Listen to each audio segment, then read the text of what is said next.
Olá, seres do submundo. Como estão hoje? Tem tido ótimos pesadelos? E bom, gente, muito obrigado pelos feedbacks e tudo que vocês estão trazendo pro podcast. É realmente muito importante ouvir o feedback de vocês. E lembrando que o podcast é mantido pelos patrões. Muito obrigado, patrões. E se você também quiser se tornar um dos patrões do podcast, é só acessar aqui no link o PicPay, o Catarse ou o Patreon. Lá você encontra todos os jeitos de como apoiar o podcast e fazer a gente, claro, ficar cada vez melhor. Vamos para nossa história. Eu sou o Bruno Lima e esse é o Submundo Terror.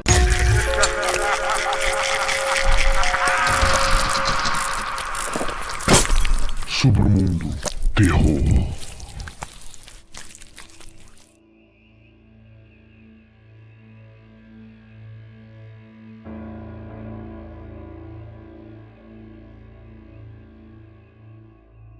Não importa o que você veja nos próximos meses, independentemente de quão convincente possa parecer, saiba que eu não queria morrer. Vou tomar todas as medidas possíveis para evitar minha morte prematura. Mas se eu não conseguir, preciso de pelo menos alguém para saber o que realmente aconteceu comigo. Eu não sou nem nunca fui uma pessoa notável.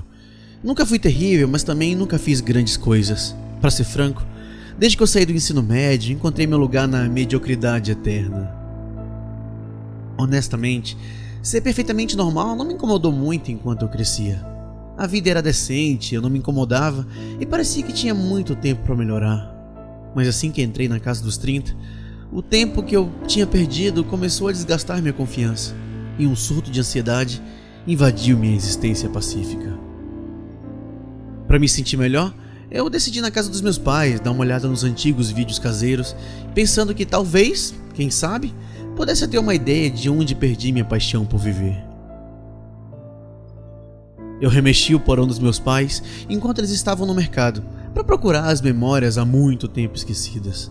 Não havia filmado nada desde a morte das fitas VHS no início de 2000, mas com alguma sorte, as infinitas habilidades de procrastinação possuídas por meu pai fizeram com que tanto as fitas quanto o videocassete ainda esperassem preguiçosamente nas caixas cobertas de poeira. Após uma longa pesquisa e alguns acessos de tosse por causa das nuvens de poeira, encontrei uma caixa marcada com o nome Vídeos Caseiros. A caixa estava cheia até a borda com fitas velhas e o próprio videocassete. Foi muito mais do que eu me lembrava de ter filmado, mas já começou a saciar minha fome de nostalgia. Eu me sentia confiante de que encontraria pelo menos alguma inspiração e seria sugado nas memórias dos filmes. Então, com pouca hesitação, eu os trouxe para o meu apartamento de um quarto e conectei o aparelho antigo, usando uma tonelada de adaptadores para ajustá-lo a modernas televisões. Peguei a primeira fita rotulada com o nome de Adam Davis, Destaques, de 1985 até 2006, então coloquei ela no videocassete. Embora alguma das filmagens tivesse mais de 3 décadas naquele ponto, a fita em si era bastante nova, ou pelo menos tão nova quanto as fitas VHS poderiam ser. Isso significava que alguém havia transferido a imagem para uma fita mais recente para preservar o filme. Provavelmente tinha sido minha mãe. A fita teve de ser rebobinada, e quando eu fiz, me servia um copo de uísque barato enquanto ouvia o zumbido da fita sendo arrastada de volta ao início. Então, finalmente eu apertei play. Uma foto mal focada apareceu, parcialmente coberta pela data além do 5 de janeiro de 85. Era eu mesmo quando bebê. Mal saí do útero e minha mãe era a pessoa por trás da câmera. Ela arrulhou e fez gestos engraçados com as mãos para me fazer sorrir, o que eu fiz diligentemente enquanto ela ria de alegria da sua pequena criação enrugada. Sentei-me durante meia hora de filmagem vendo-me crescer. Embora não me lembrasse desses acontecimentos, era bom ver que uma vez vivia uma vida despreocupada de alegria e exploração. Tudo parecia incrível, e antes que eu percebesse, o Natal de 1989 havia chegado, uma das minhas primeiras lembranças felizes. Com 4 anos de idade, usando um chapéu de Papai Noel enorme, sentei-me no chão acarpetado e mexi em um presente de Natal embrulhado em cores vivas. Uma música alegre tocava ao fundo e um cachorro corria animado com um papel de embrulho rasgado espalhado pelo chão. O cachorro eventualmente correu para o meu eu jovem e começou a puxar o meu presente de brincadeira enquanto eu tentava afastá-lo. O tempo todo rindo muito, claro. Foi uma cena maravilhosa de se ver. Embora eu tivesse uma vaga lembrança daquele dia, meu primeiro Natal para lembrar mesmo, eu não tinha absolutamente nenhuma lembrança de ter um cachorro. Não me entenda mal, eu adoro cachorro. Na verdade, eu sempre quis um, mas eu sou cheio de alergia e isso me pega de um jeito que, meu Deus. Mas, assim, na minha infância eu sofri muito por causa de pelo de cachorro. Então meus pais sempre me mantiveram longe das criaturas peludas e adoráveis que existem. Meu primeiro pensamento foi que o cachorro pertencia a algum outro membro da família. Mas com o passar dos anos, o cachorro provou ser um companheiro fatal e fez várias aparições na fita. Embora a filmagem fosse claramente real e eu fosse o centro dela, eu não conseguia nem lembrar que existia um cachorro. O cachorro, Doug, me seguiu até os 12 anos, quando de repente parou de aparecer na fita. Provavelmente ele morreu de velhice, mas não foi discutido mais em nenhum dos outros clipes. Continuei assistindo durante meus anos de escola primária, depois do ensino médio e finalmente a faculdade. Tudo estava exatamente como eu me lembrava, cada detalhe minucioso, correspondendo à minha memória de vida. Bem, tudo exceto o cachorro. Quando a fita se aproximava do fim, a data marcava 7 de outubro de 2006. Eu estava me filmando com alguns colegas do meu trabalho de meio período. Estávamos tomando alguns drinks depois do trabalho e, embora não tenha sido uma noite particularmente animada, lembro-me de sentir muito feliz com certeza absoluta de meu lugar no mundo. Todos estavam rindo e parecíamos estar realmente nos divertindo. A noite passou e minha memória ficou nebulosa enquanto a filmagem ficou mais desleixada. Como costuma acontecer com uma noite de superabundância de álcool, havia buracos na minha memória daquela noite. A tela ficou preta por alguns segundos e quando a imagem voltou, alguém estava me filmando do outro lado do bar. Quem quer que estivesse segurando a câmera não era um de meus amigos, nem parecia lhes dar atenção. Na filmagem, ainda me sentei com alguns de meus colegas à mesa, acabando de terminar minha cerveja antes de me levantar para pagar a conta. Ao sairmos do bar, um cinegrafista nos seguiu. Lógico, mantendo uma distância. Ainda não reconheci sua presença. Sem que soubéssemos, um estranho pegou minha câmera e eu nunca percebi meu estado de embriaguez. Ele continuou nos seguindo pela rua enquanto meus amigos me colocavam em um táxi. O clipe terminou e a tela ficou preta por um minuto inteiro. Eu me perguntei se a fita havia chegado ao fim, mas o cronômetro continuava contando. Assim que a imagem voltou, fui recebido por uma cena escura. A câmera foi apontada para uma estrada mal iluminada e lentamente fez uma panorâmica ao longo da rua. Pequenos pedaços de entulho e pedaços de pano espalhados pela estrada, todos acompanhados por um vago som crepitante à distância. Em pouco tempo, a imagem mostrava um carro destroçado, destruído e parcialmente em chamas. O cameraman aproximou-se dos destroços. Eu engasguei em choque quando vi a gravidade do acidente. A cabeça do motorista tinha sido esmagada além do reconhecimento pelo volante. Ele sofreu uma morte rápida e inesperada, mas o passageiro, no caso eu, ainda estava vivo.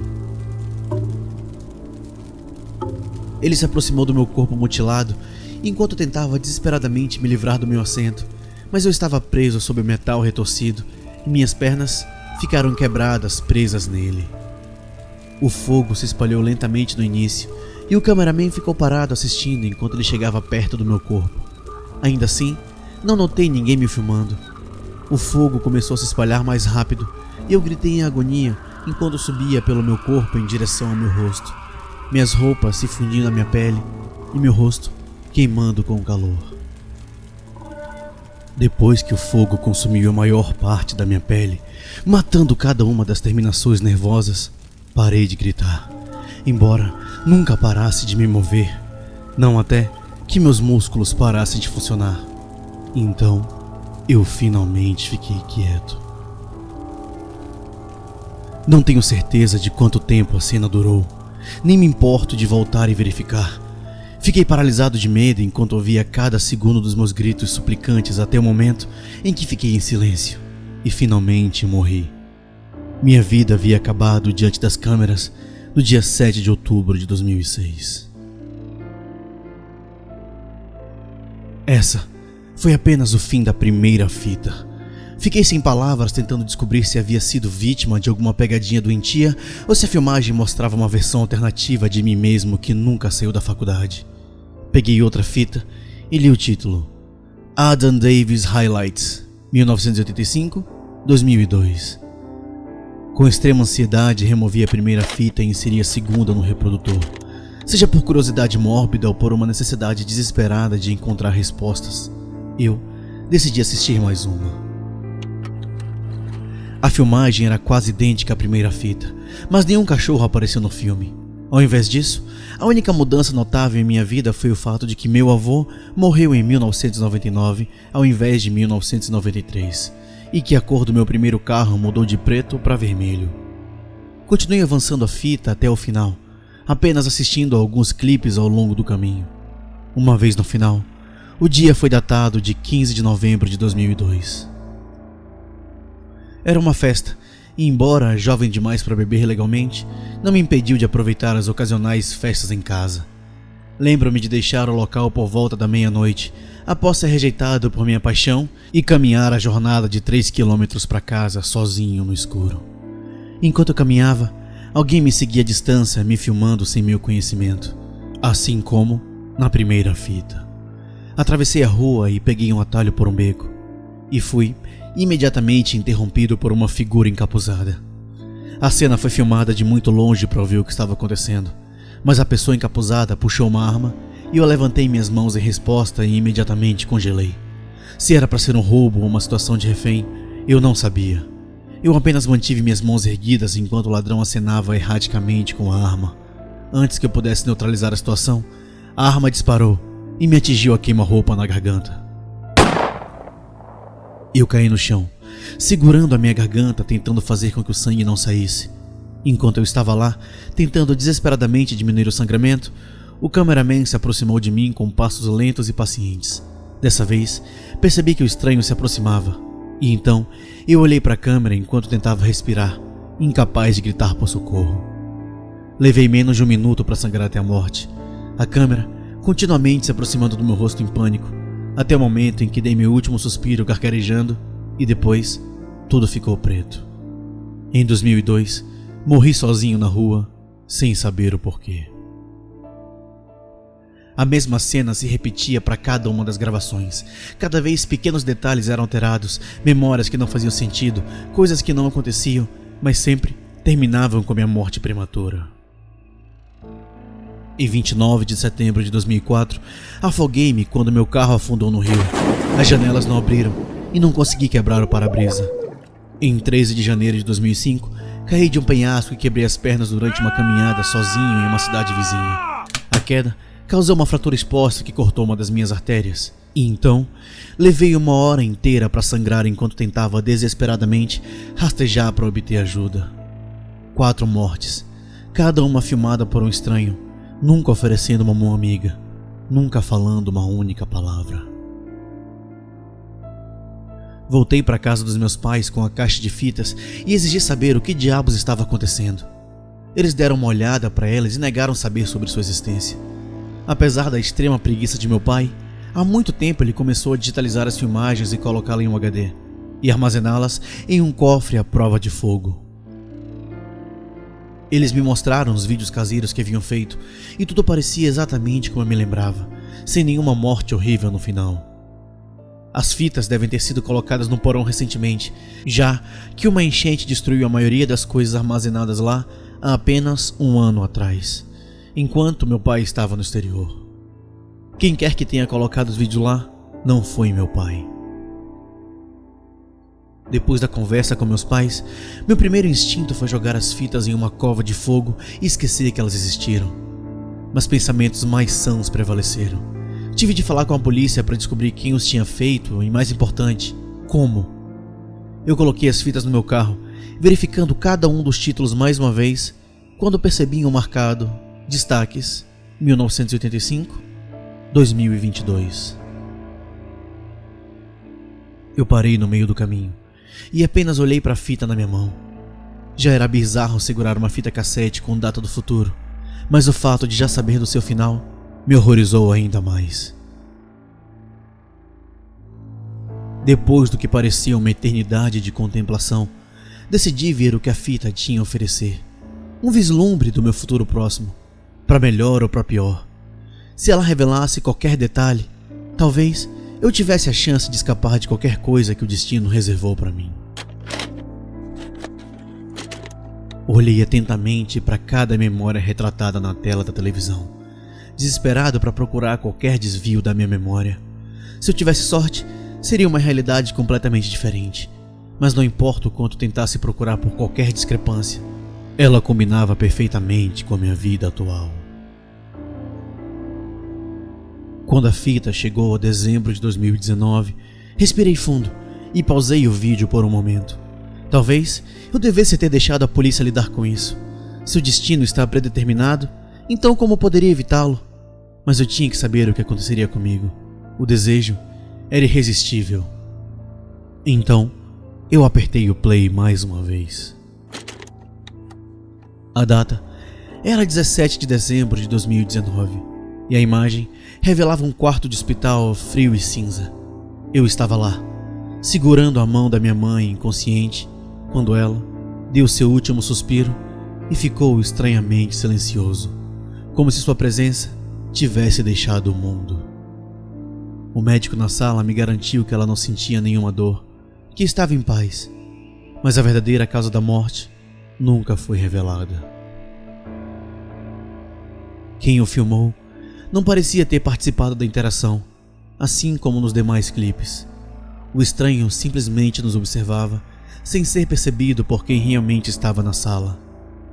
O clipe terminou abruptamente cortando para o preto, permanecendo vazio por um minuto inteiro. Assim que voltou a aparecer. A data era 24 de janeiro de 2022. Eu me vi sentado no que parecia ser um quarto de motel sujo, que eu não pude reconhecer. Eu mantive minhas mãos cruzadas sobre o meu colo, enquanto me sentava na beira da cama. Eu estava claramente angustiado e não prestei atenção ao cinegrafista na sala.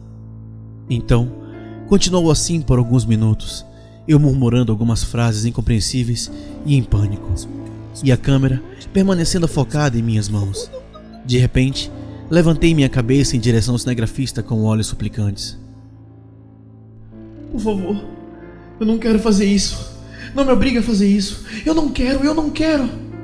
Eu disse com uma voz trêmula. O cameraman permaneceu em silêncio, mas a expressão em meu rosto disse o suficiente. Fiquei horrorizado e ficou claro que quem me filmou também estava me coagindo a fazer algo contra a minha vontade. Eu levantei minhas mãos do meu colo para revelar uma faca, apenas o canivete do moinho, mas mesmo assim, ameaçador. Minhas mãos tremiam enquanto eu mais uma vez implorava por misericórdia. Eu não quero, por favor. Não me obrigue a fazer isso, por favor, eu não quero.